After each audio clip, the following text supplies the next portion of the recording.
Subscribe करें और bell दबाएं ताकि कोई खबर रह न जाए।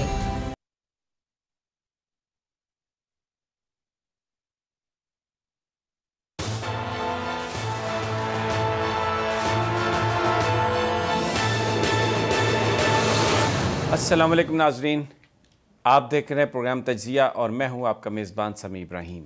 आज मेरे साथ प्रोग्राम में हमारे इस्लामाबाद के ब्यूरो चीफ राना ताहिर और नौजवान रिपोर्टर सदीक जान है और उनको हमने इसलिए अपने साथ रखा है कि जिन मौज़ूआत पर आज हमने बात करनी है वो उनसे बाखूबी वाकिफ़ हैं। अदालतों के अंदर जो नवाज शरीफ साहब का केस है उसको भी उन्होंने देखा और इसके अलावा जो कंट्रोवर्सी चल रही है, जो सियासी कंट्रोवर्सी है उसको भी उन्होंने देखा।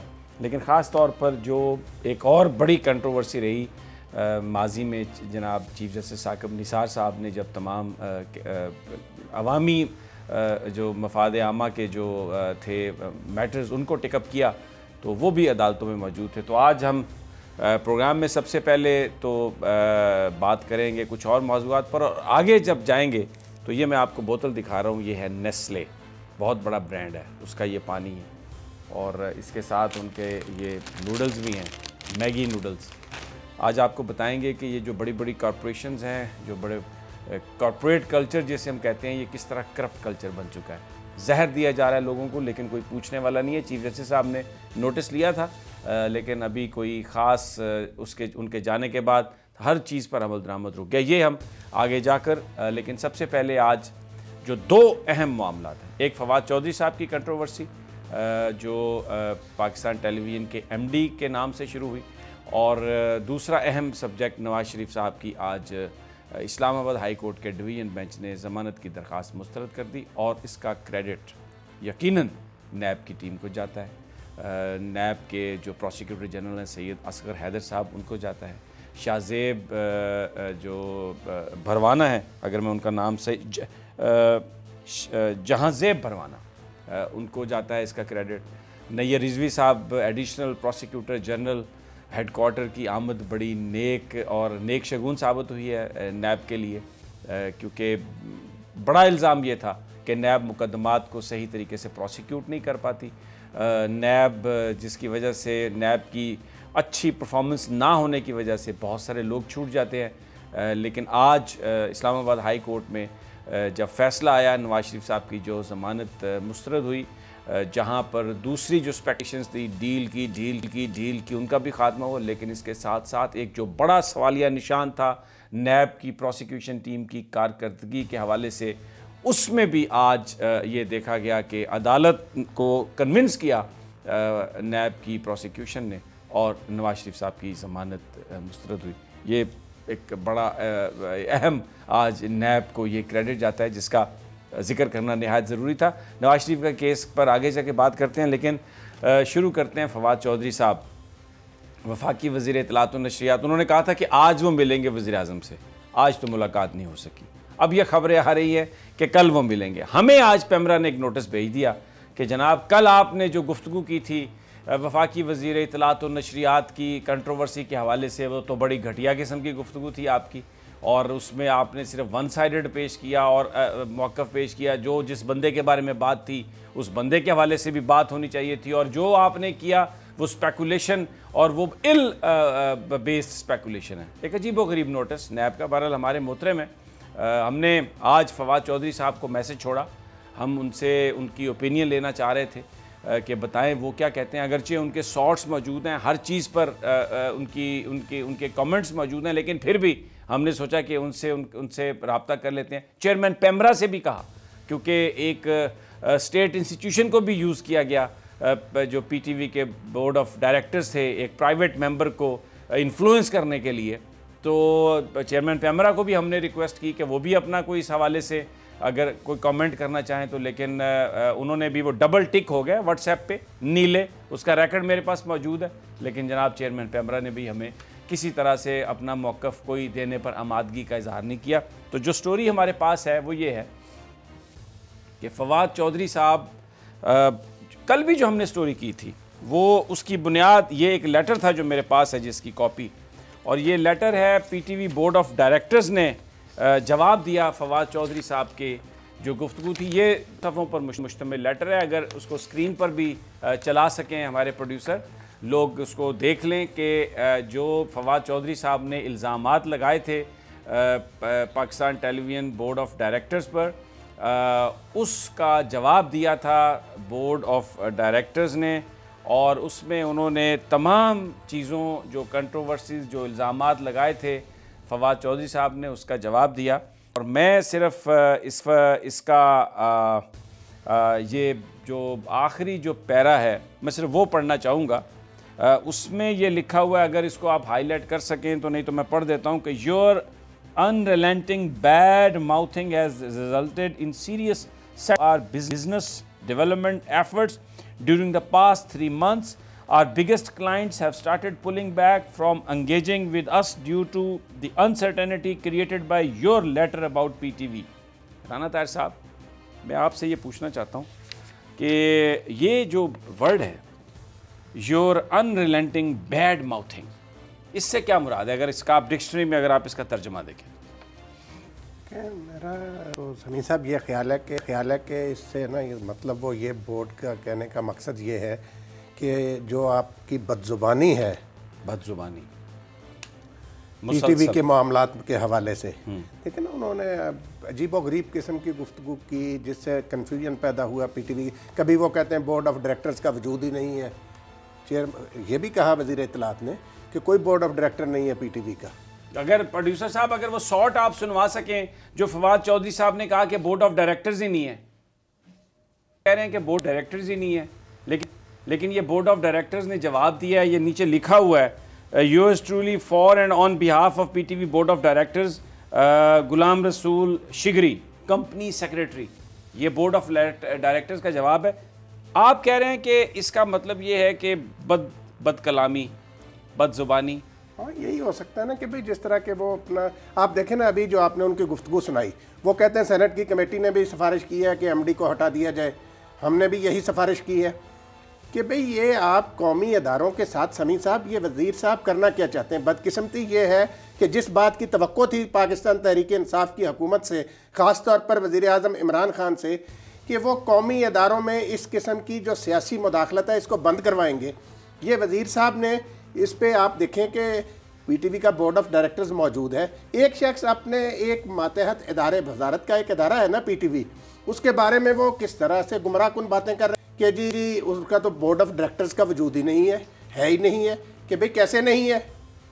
सदीक जान, ये जो वर्ड है योर अनरिलेंटिंग बैड माउथिंग, बदज़बानी, बदलामी, इतना ही है या इसका मतलब कुछ और भी है?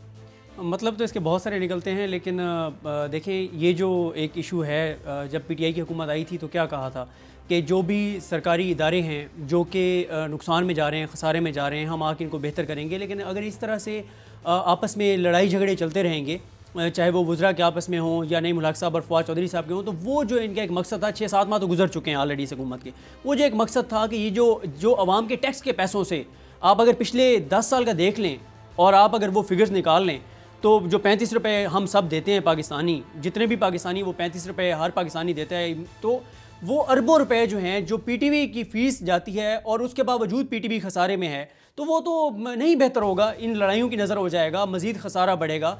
तो जो हुकूमत इसको बेहतर करना चाहती है वो नहीं कर पाएगी। इमरान खान साहब को इस मामले को किसी न किसी तरह हल करना पड़ेगा, किसी भी तरह से करें। कल अब उनकी मुलाकात भी है फवाद चौधरी साहब से, देखते हैं कि इमरान खान साहब क्या करते हैं। गो कि हमने ये देखा है कि इमरान खान साहब इस तरह के मामलों में बहुत ज़्यादा कॉम्प्रोमाइज़ कर रहे हैं, तो अब देखते हैं कल इस हवाले से वो किसकी साइड लेते हैं या मेरिट पे फैसला करते हैं, क्या करते हैं क्या नहीं करते।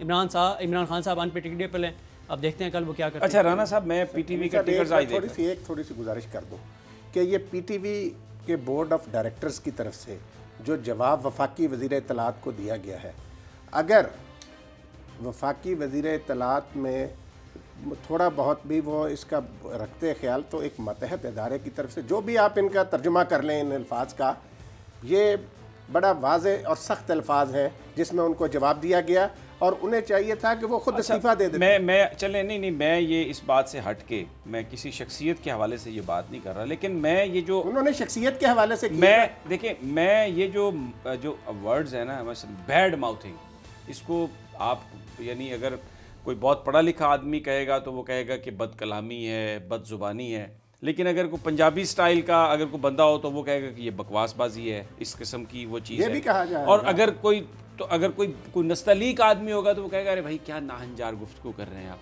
अच्छा, लेकिन ये वर्ड्स बड़े सख्त हैं।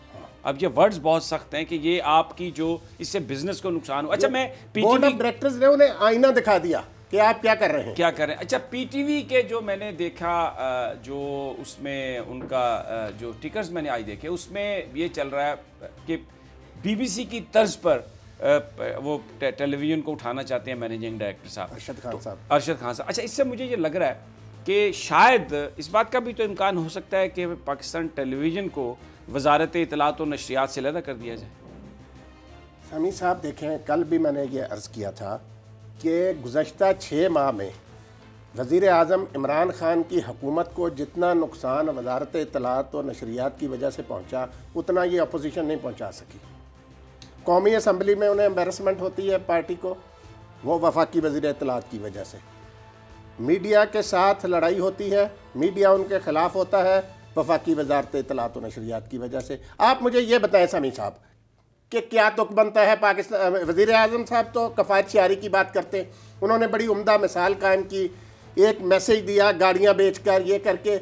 आप पीटीवी में वफाकी वज़ीर इत्तलात और नशरियात का सड़क पार करनी है ना, जहाँ पे मिनिस्ट्री का दफ्तर है उनका, वहाँ से सड़क पार करके पैदल भी वॉक करते हुए आ सकते हैं। क्यों बनाया हुआ वज़ीर इत्तलात का दफ्तर पीटीवी हेडक्वार्टर में? क्यों वफा सेक्रेटरी इत्तलात का दफ्तर बना हुआ है? अच्छा, एक बात मैं आपको बताऊँ, जो मेरे पास इत्तलात है अनकन्फर्म्ड हो सकती हैं कि 2 गाड़ियाँ तो पीटीवी से वज़ीर साहब ने यहाँ से ली हुई हैं।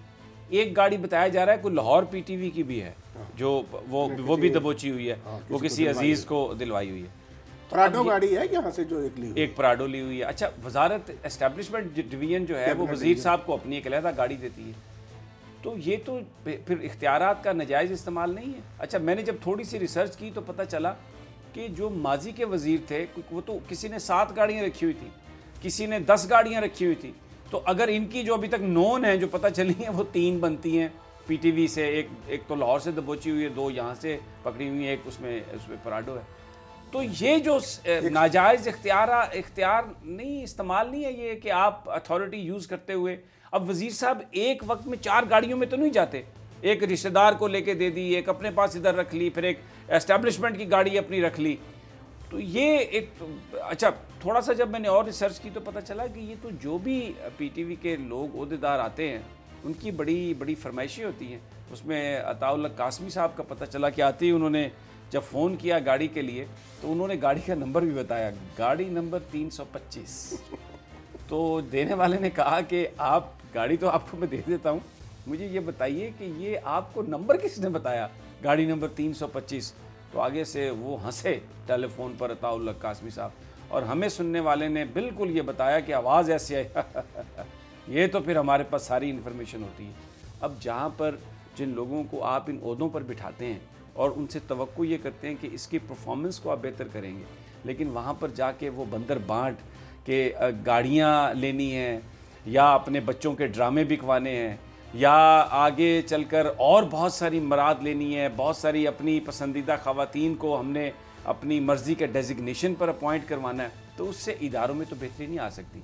तो सदीक जान, इसमें तो कोई शक नहीं, फ़ैसला तो इमरान खान ही करेंगे। और आज मैं देख रहा था जहांगीर तरीन साहब के भी टिकर चल रहे थे, वो भी इस जंग में कूद पड़े हैं कि जी बिल्कुल जो इलेक्टेड लोग होते हैं वही वज़ीर आज़म मुंतखब करते हैं, और तो गोया वो भी अपना वज़न फवाद चौधरी के पल्लड़े में डाल रहे थे। तो अब ये तो फिर मुकाबला जो वज़ीर आज़म के कैंप में जो ग्रुप्स हैं, अब तो लग ये रहा है कि बड़ी एक ख़ास टसल होगी। देखिए समी साहब, मैं यही आपको कह रहा हूँ कि वज़ीर आज़म को मेरिट पे फैसला करना होगा। ये नहीं देखना होगा कि मैं एक तरफ अगर जहांगीर तरीन साहब, आप जैसे कह रहे हैं जहांगीर तरीन साहब फवाद साहब की हिमायत में हैं, दूसरी तरफ नईमुल हक साहब हैं, तो वज़ीर आज़म को मेरिट पे फैसला करना होगा। अच्छा ठीक है, मुझे सदीक जान ब्रेक पर जाना है, मसला बड़ा अहम है, फैसला तो वज़ीर आज़म ने करना है, लेकिन लग ये रहा है कि या तो वजारत इत्तलात व नशरियात से पीटीवी अलहदा हो जाएगा, या फिर शायद जो फवाद चौधरी साहब का जो महकमा है शायद वो तब्दील हो जाए। बहरहाल इस पर भी गुफ्तगू जारी रखते हैं। और वो जो मैंने आपको ये नेस्ले की बोतल दिखाई कि ये जो बड़ी बड़ी कॉरपोरेशन है किस तरह जहर बेच रही हैं और कोई इनको पूछता नहीं, और नेशनल मीडिया भी इसलिए खामोश रहता है क्योंकि इश्तिहार लेने हैं, क्योंकि बहुत बड़ी हड्डी मुंह में डल जाती है, तो इस पर बात करते हैं और दिखाते हैं कि ये जहर आपको जो आप पानी समझ के पी रहे हैं, दूध समझ के ले रहे हैं, आपके बच्चे जो नूडल्स खा रहे हैं इनकी, उसमें क्या कुछ है। लेकिन ये सब एक ब्रेक के बाद।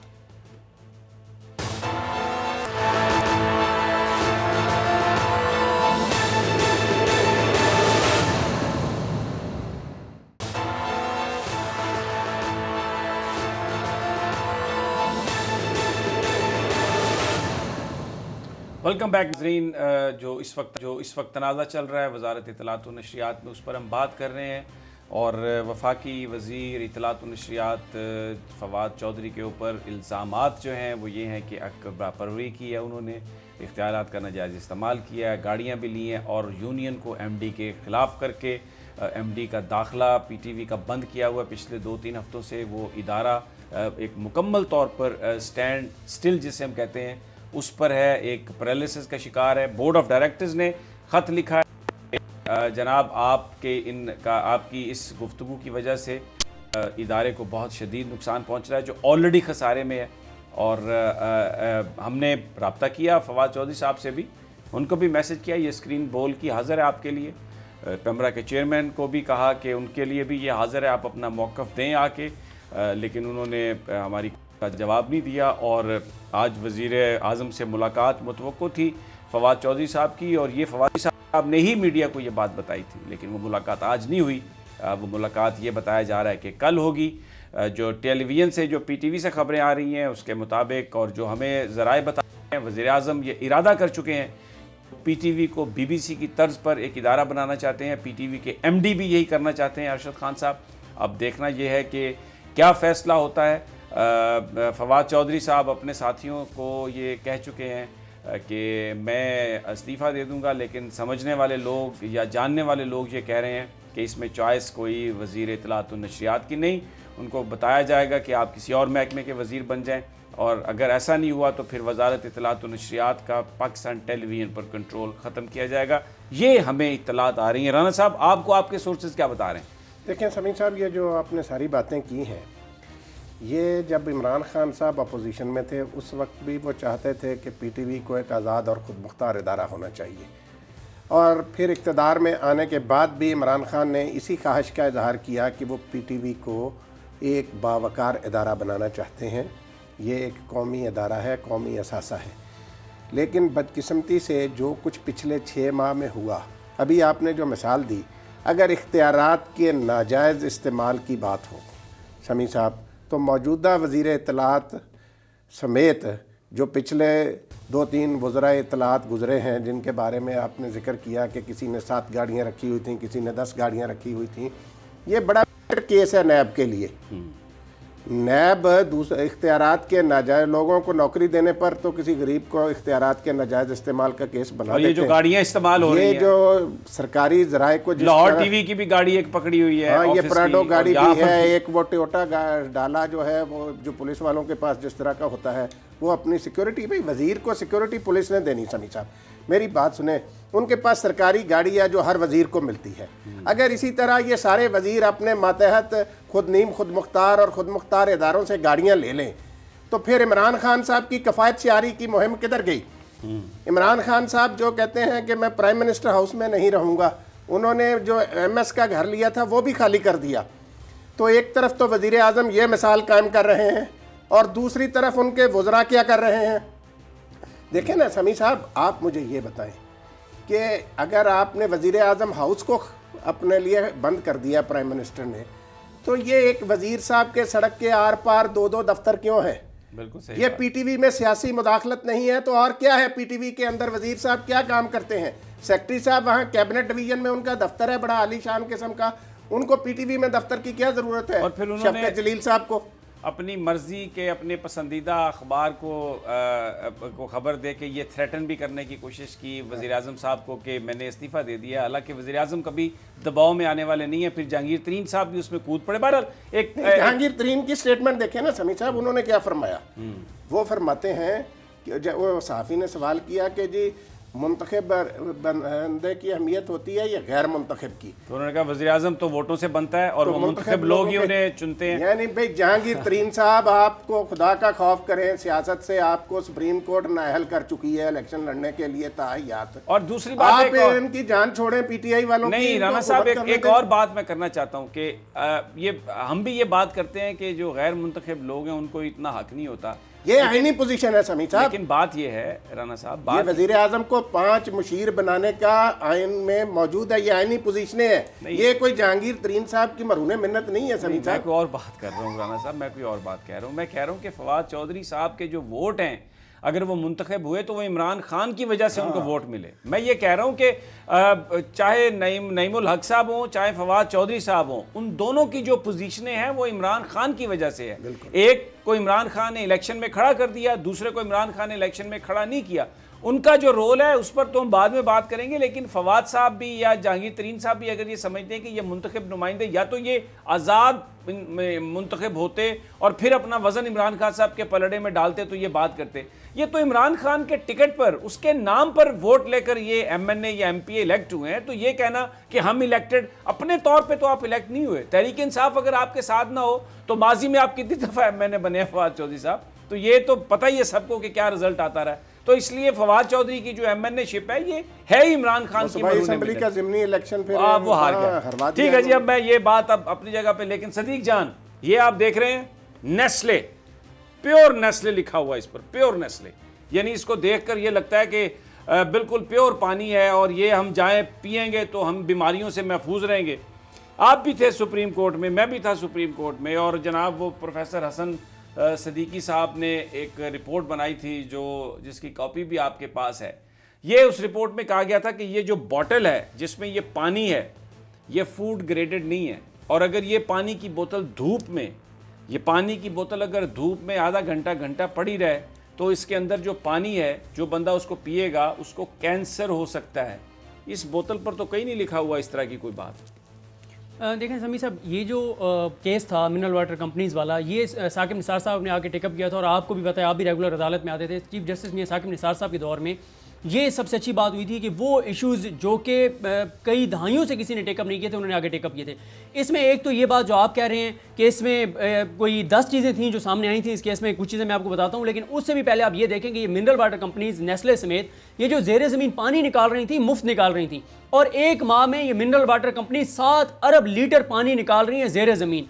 और सुप्रीम कोर्ट ने पहली मरतबा आके और इसके ऊपर लगाया कि ये पे करेंगी 1 रुपये फी लीटर, यानी 7 अरब रुपए कौमी खजाने में आने थे, वो जो सुप्रीम कोर्ट का फैसला था उसके मुताबिक, और 1 साल के बनते हैं 84 अरब, और 9 सालों में 756 अरब रुपए ये बनते हैं, जो कि आज तक ये मुफ्त निकाल रही थी। और साकिब निसार साहब ने ये कहा था कि ये चोरी कर रहे थे, जो हम इन्हें चोरी नहीं करने देंगे। फिर दूसरा मसला क्या था कि जो इसके ऊपर लिखा हुआ था कि ये मिनरल्स हैं, वो नहीं है। फिर जब प्रोफेसर एहसन सिद्दीकी साहब ने और फरजाना अल्ताफ़ साहिबा जो EPA की हैं, वो जब गए, एक सुप्रीम कोर्ट ने कमीशन बनाया, उस कमीशन ने जाके देखा तो उन्होंने आगे बताया ना इनके पास लैब्स हैं चेक करने के लिए कि ये पानी जो है जो नहीं, मैं एक बात, ये इसके ऊपर ये लिखा हुआ है, एक पुरुमीद मुस्तकबिल का आगाज होता है आज हेल्दी चॉइस अपनाने से। यानी अगर ये पानी की बोतल धूप में पड़ी है 1 घंटे के बाद तो ये कैंसर कॉज कर रही है, लेकिन ये इसके ऊपर जो ये टैग है ये मिसलीडिंग है। फिर नीचे लिखा हुआ है बेहतर मुस्तकबिल आज से, यानी ये लिखा हुआ है बेहतर मुस्तकबिल आज से, ये मिसलीडिंग है इसके ऊपर ये छापना। और उसके बाद अगर लैब्स, अच्छा सिर्फ यही नहीं है, देखिए इंडिया में केस हुआ था वो 2 मिनट मैगी का, ये हमारे यहाँ भी ये मैगी नूडल्स हैं, आप अपनी ये जो बच्चे खाते हैं हर घर में, ये नेस्ले की बनाई हुई प्रोडक्ट है। कभी यहाँ पर हमने इसको चेक नहीं किया, इंडिया में जब इसको चेक किया गया तो इसमें से लेड निकला, इसमें से लेड निकला, उसकी मिकदार ज़्यादा निकली, मिसलीडिंग लेबल वहाँ पर भी लगाएगा। दूध के हवाले से भी नेस्ले का मैं आपको बताऊँ सदीक जान, दूध के हवाले से भी ये कई ममालिक में लिटिगेशन हुई, क्योंकि नेस्ले ने ये एक स्लोगन छापा कि नेस्ले का दूध माँ के दूध से बेहतर है। मिसलीडिंग लेबल, गलत लेबल, एक ऐसा लेबल जो कंज्यूमर को गलत बताता है। ये उसके ऊपर जो इंग्रेडिएंट्स लिखे हुए हैं जो आपने बता रहे थे, सोडियम और ये सल्फेट और calcium, potassium, chloride, total minerals, magnesium, फ्ला, ये सारे के सारा जो नंबर है, जो काउंट है, ये जब लैब में आप चेक करते हैं तो इस तरह से नहीं निकलता, इसके मुताबिक नहीं है ये। लेकिन सदीक जान, कभी आपने इन प्रोडक्ट्स के बारे में मीडिया पे कोई खबर देखी? कभी आपने देखी है नेस्ले के बारे में, किसी ब्रांड के बारे में? क्या होता है, एक निजी, कभी चैनल के भी हो तो लिखा होता है निजी चैनल, और कंपनियों के बारे में तो खबर ही कोई नहीं आती, बिल्कुल खबर कोई नहीं आती किसी तरह की भी। ये सुप्रीम कोर्ट ऑफ पाकिस्तान की फाइंडिंग है। हमने देखे, कंपनियां बहुत सारी हैं, हम बिल्कुल एक एक कंपनी का कच्चा छट्टा खोलेंगे। ये फैसला कर लिया हमने कि जो कंज्यूमर है उसका ये राइट है, ये पाकिस्तान की स्क्रीन पर सिर्फ पॉलिटिक्स डिस्कस करने के लिए नहीं है, सिर्फ सियासतदानों के बयान नहीं है। ये जो लाखों करोड़ों लोग पाकिस्तान के मार्केट में जाके जो चीज़ें खरीदते हैं, क्या वही चीज़ें उनको मिलती हैं जो उनके ऊपर लिखा हुआ है? कम से कम ये जो नेस्ले है ना, जो कह रहा है कि प्योर नेस्ले, ये प्योर नहीं है। और मुझे याद है chief justice of Pakistan bar bar Nestle का नाम लेते थे, और एक हेयरिंग में तो उन्होंने कहा कि मेरे बस में हो तो मैं कैंपेन चलाऊं कि मत पियो ये पानी, इसलिए कि नल के दरिया का पानी शायद इस पानी से बेहतर हो। लेकिन हम पैसे देते हैं, और जैसे आपने बताया कि वो न सिर्फ ज़मीन से, ये हमारी से पानी निकालते हैं, उसको आलूदा करके ज़मीन के अंदर उसका एक हिस्सा फेंकते हैं, जो हमारे एक्वाफर को तबाह कर रहा है। जो ज़्यादा ख़तरनाक होता है, जो निकलने वाले पानी में तो शायद वो चीज़ें नहीं होती, लेकिन जब वो फेंकते हैं वापस आलूदा करके उसको, तो वो ज़्यादा जहर का बायस बनता है। वो पूरे हमारे एक्वाफर को तबाह कर रहा है, वो पूरी हमारी इन्वायरमेंट को तबाह कर रहा है। लेकिन कोई उनको पूछने वाला नहीं है, कोई उनके खिलाफ बात नहीं करता, इसलिए कि बड़े बड़े एडवर्टाइजिंग ग्रुप, बड़े बड़े चैनल, बड़ा बड़ा माल, सारे का सारा। अब जब जैसे चीफ जस्टिस साहब साकिब निसार साहब रिटायर्ड हुए हैं, सदीक जान, ये जो सारी की सारी इस हवाले से जो फाइंडिंग्स थी और जिस तरीके से इन कंपनी से कहा गया था, सब कुछ खत्म हो गया। अब ये बिल्कुल ये कंपनियां जहर जो है वो बेच सकेंगी प्योर लाइफ के नाम से। देखें, ये जब आसिफ सईद खान खोसा साहब चीफ जस्टिस पाकिस्तान बने, उन्होंने नेक नियति से एक बात की, समी साहब, उन्होंने नेक नियति से कहा कि मैं सोमोटो नहीं लूँगा। लेकिन उसका नुकसान क्या हुआ? उसका नुकसान ये हुआ कि वो सारे चीज़ें जो साकिब निसार साहब ने टेकअप की थी, इंसान अवामी मफाद के मामले थे, पाकिस्तान के फ़ायदे के लिए थे, उन सारों के ऊपर क्या हुआ, एक डर खौफ जो था वो ख़त्म हो गया। जो इम्प्लीमेंटेशन होनी थी वो नहीं हुई। आप देखें इस केस में क्या हुआ था, सुप्रीम कोर्ट ने कहा था कि हुकूमत को क्या कहा था कि कानून साजी करें, कानून साजी करके आप रेट फिक्स करें, ₹1 फी लीटर इनसे वसूल करें। इन कंपनियों को कहा गया था कि आप जो जो मिनरल आप कहते हैं इसमें हैं, या तो वो मिनरल डालें, अगर वो नहीं डालते तो आप फिर इसके ऊपर ये लिखना बंद कर दें, झूठ बोलना बंद कर दें, फ्रॉड देना बंद कर दें, धोखा देना बंद कर दें, लोगों को ये जहर पिलाना बंद कर दें। ये कहा गया था कि जहाँ जहाँ पे आपने अपने ये सेटअप बनाए हुए हैं, वहाँ पे आपके जो लोग काम करने वाले हैं वो माहिर केमिस्ट होने चाहिए, वो इंटरनेशनल जो स्टैंडर्ड्स हैं उनके मुताबिक होने चाहिए। वहाँ जो लोग हैं उनके कोई हेल्थ के जो टेस्ट होते हैं वो कम अज़ कम होने चाहिए। और जो बाकी, और फिर आप जो पानी जो निकालते हैं उसको मज़ीद जहरीला करके आप वापस फेंक देते हैं, उसको आप कोई ट्रीटमेंट प्लांट लगाएं। ये सारी चीज़ें सुप्रीम कोर्ट ने कही थी। लेकिन हुआ क्या, जब खोसा साहब आए उन्होंने कहा मैं सोमोटो कोई नहीं लूँगा, उससे क्या हुआ एकदम से। और ये सभी सब देखें बदकिस्मती हमारी क्या है, किस तरह के माफियाज ने हमारे मुल्क के निज़ाम को जकड़ा हुआ है। प्राइवेट अस्पताल नहीं चाहते कि आपके सरकारी अस्पताल ठीक हों, आपके प्राइवेट स्कूल नहीं चाहते कि आपके सरकारी स्कूल बेहतर हों, आपकी मिनरल वाटर कंपनियां नहीं चाहती कि आपके जो प्रोजेक्ट हैं साफ पानी के वो कामयाब हों। अगर वो कामयाब होने लग जाएंगे तो 7 अरब लीटर माहाना ये पानी बेच रहे हैं, एक एक कंपनी अरबों रुपए कमा रही है। और अच्छा, फिर सदीक एक और बात, बिल्कुल अरबों रुपए कमा रहे हैं। इनका जो नेस्ले का जो प्रॉफिट है वो अरबों रुपए में है प्रॉफिट। और कभी किसी ने ये नहीं बताया आके, कभी किसी ने इनसे ये सवाल नहीं पूछा आके कि जनाब आप ये जो प्रोडक्ट दे रहे हैं, अब बेसिकली ये जो बोतल पानी की आप ख़रीद रहे हैं, आप ये समझकर ख़रीद रहे हैं नाज़रीन कि ये पानी जो है ये आप पिएंगे तो आप बीमारियों से महफूज रहेंगे। लेकिन आप अगर इसको खोलें तो आप देखेंगे कि ये अगर ये दिखा सके तो ये एक इसमें से थोड़ा सा वो धुआं निकलता है जब आप इस पानी को खोलते हैं, बॉटल को धुआं पता नहीं क्या चीज़ है, ये फूड ग्रेडेड नहीं है ये बॉटल।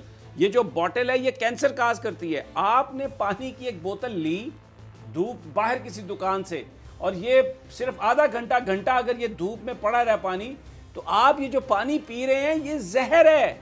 ये पाकिस्तान के अंदर हर गली में, हर घर में कैंसर के केसेस हो रहे हैं, वहाँ पर लोग मर रहे हैं कैंसर से, और ये फूड ग्रेडेड बॉटल नहीं है।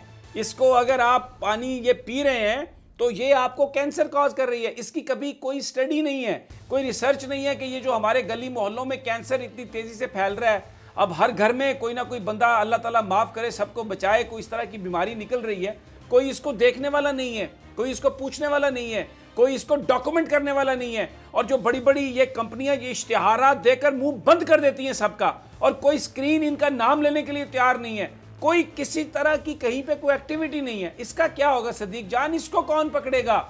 इस पानी के पीने से कितने लोग बीमार हुए होंगे।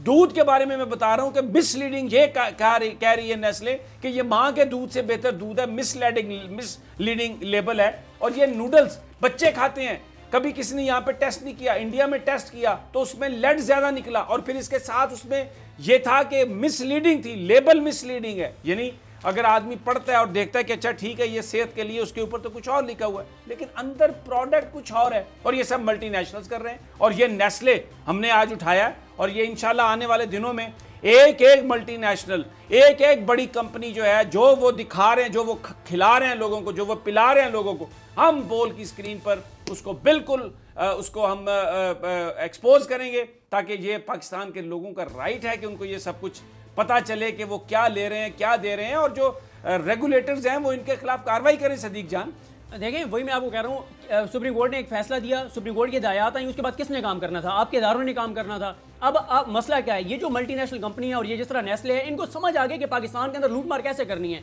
आप मीडिया को इश्तिहार दे दें, मीडिया नहीं बताएगा, प्रेस रिलीज आती है इदारों की, रेगुलेटर्स की, वो कोई नहीं नाम बताता प्रोडक्ट से, फिर वो क्या करते हैं, मामला अदालत में जाए, वहाँ बड़े बड़े वकील कर लो। इस केस में आपने अदालत में आप मौजूद थे, पाकिस्तान के अगर आप टॉप 10 लॉयर्स के हैं ना, लॉयर्स के हैं, तो वो सारे इन कंपनीज की जानिब से वकील थे इस केस के अंदर। अब मसला क्या है? साकिब निसार सब चले गए, सब चीजें खत्म हो गई, कोई नाम नहीं ले रहा। अब देखिए, हुकूमत को भी ये देखना चाहिए, हुकूमत के इदारों को देखना चाहिए। ये तो हुकूमत का फायदा है, ये कौमी खजाने का फायदा है, ये अवाम का फायदा है कि अगर इनसे पैसे वसूल किए जाएं। तो मैं आपको बता रहा हूँ, ये साकिब निसार साहब ने बताया था 756 अरब रुपए 9 साल में इकट्ठे हो सकते हैं कंपनी से। और क्या ये हुकूमत का और रेगुलेटर्स का काम नहीं है समी साहब? कि वो मसला क्या, हमारे रेगुलेटर्स भी वो भी करप्ट हो जाते हैं, उनको भी उनका हिस्सा मिल जाता है, मीडिया को उसका हिस्सा मिल जाता है। ही नहीं है, इनकी रजिस्ट्रेशन ही नहीं है। अगर प्रोविंशियल फूड एक्ट में इनकी रजिस्ट्रेशन ही नहीं है। अगर रजिस्ट्रेशन हो तो जो इनके इंग्रेडिएंट्स हैं वो फूड अथॉरिटी चेक कर सकती है। तो ये तो बिल्कुल एक खुलेआम लूट मार है, पाकिस्तान को जहर बेचा जा रहा है। लेकिन उसमें पर्दापोशी इस तरह से की हुई है कि बड़े बड़े मीडिया आउटलेट्स को इतने बड़े बड़े इश्तिहार, इनका कोई नाम छापने के लिए तैयार नहीं है। एडवर्टाइजर एका कर लेते हैं, वो कहते हैं हम इसको नहीं देंगे, इश्तिहार नहीं देंगे, हम इसको दबा देंगे, इस चैनल को बर्बाद कर देंगे, इस अखबार को बर्बाद कर देंगे, इसलिए कि ये तो सच बता रहा है। हमारी प्रोडक्ट पूरी दुनिया में, स्विट्जरलैंड की ये कंपनी है, अगर आप गूगल में जाके देखें आपको इसके पूरा फैक्ट्स आपको मिलते हैं कि इंडिया में क्या हुआ, अफ्रीका में क्या हुआ, मुख्तलिफ ममालिक में ये मुख्तलिफ प्रोडक्ट्स बेचते हैं। और फ्रॉड, इतना बड़ा फ्रॉड है, इसको कॉर्पोरेट कल्चर कहना गलत है, ये करप्ट कल्चर अगर हम कहें तो ये बात ज़्यादा मुनासिब होगी। बहरहाल हमारी हुकूमत को, रेगुलेटर को सोचना चाहिए, हम बोल की स्क्रीन से किसी प्रेशर में आए बगैर ये सीरीज़ हम चला रहे हैं, और इंशाल्लाह ताला हम हर एक प्रोडक्ट के बारे में पूरा कच्चा चट्टा और पूरी एक जो रिसर्च है उसके साथ आपको बताएंगे कि आप लोग क्या खा रहे हैं, आप लोग क्या पी रहे हैं। वक्त क्योंकि मेरे पास कम है, नवाज शरीफ साहब का केस था और राना ताहिर साहब, आज वो सारी उम्मीदें टूट गई, और बिल्कुल अभी तो वो जो डील और ढील की जो बात थी वो सारी ख़त्म। लेकिन इसका क्रेडिट तो जाता है ना नैब की टीम को, इसका क्रेडिट तो जाता है सैयद असगर हैदर को जो प्रोसिक्यूटर जनरल हैं, और वो जो जहांज़ेब भरवाना साहब हैं उनको, और वो जो एक इल्ज़ाम लगता था नैब पर, वो तो इल्ज़ाम के जी वो प्रोसिक्यूशन अच्छी नहीं करते, वो ख़त्म हुआ। और फिर नैयर रिजवी साहब का आना तो बड़ा ही नेक शगुन साबित हुआ है, ये पहला फैसला है जब से वो आए। जी समी साहब, बिल्कुल आपने दुरुस्त कहा कि इस केस में नैब की टीम ने बड़ी मेहनत से सारा केस तैयार किया और अपने दलाइल बड़े अच्छे अंदाज में अदालत आलिया के सामने रखे, और हाई कोर्ट ने उनके दलाइल से इत्तफाक किया और मियाँ साहब की ज़मानत की दरख्वास्त जो थी उसको मुस्तरद कर दिया। तो मैं समझता हूँ बिल्कुल आप सही कह रहे हैं कि नैब के जो प्रोसिक्यूटर जनरल हैं असगर हैदर साहब और additional prosecutor general Nayyar Rizvi sahab, ये दोनों जो हैं ये नैब की प्रोसिक्यूशन टीम को मज़ीद बेहतर बनाएंगे, और आने वाले दिनों को में लोगों का ये शिकवा ख़त्म हो जाएगा जो वो नैब की प्रोसिक्यूशन टीम के हवाले से करते थे। सदीक जान 30 सेकंड्स। देखें, नैयर रिजवी साहब की हद तक बिल्कुल आप ठीक कह रहे हैं, वो हमने सुप्रीम कोर्ट में भी उनको देखा, पूरी तैयारी के साथ पेश होते थे और बड़े अच्छे तरीके से केसेस लड़ेंगे। लेकिन इसमें सुप्रीम कोर्ट की जो 5 रुकनी बेंच का फैसला था, उस फैसले का भी बड़ा रोल है इस बेल के ना होने में। बड़ा ज़बरदस्त ये है आपका एनालिसिस कि जो 5 मेंबर बेंच था उसने जो फैसला किया एक्सट्रीम हार्डशिप के केस का, उसमें जो बेंचमार्क तय कर दिए, उसका डेफिनेटली फ़ायदा हुआ नैब को। लेकिन ये बात माननी पड़ेगी कि सैयद असगर हैदर, जहांज़ेब बरवाना, इन्होंने बड़ी ज़बरदस्त ये नैब की प्रोसिक्यूशन ने तैयारी की और इसमें उनके जो दलाइल थे वो ये थे कि ये दरख्वास्त काबिल समात नहीं है, और बिल आखिर जो फैसला आया वो नैब के हक़ में आया। नवाज शरीफ साहब की जो ज़मानत है उसकी दरख्वास्त मुस्तरद हुई। और मैं फिर ये जाते जाते कहूँगा कि नैयर रिजवी का एडिशनल एडवोकेट जनरल प्रोसिक्यूटर नैब हेड क्वार्टर बनना एक नेक शगुन साबित हुआ है नैब के लिए। लेट्स सी आगे क्या होता है। नाजरीन इजाज़त दीजिए, कल फिर इंशाल्लाह आपसे मुलाकात होगी अल्लाह ने के बाद।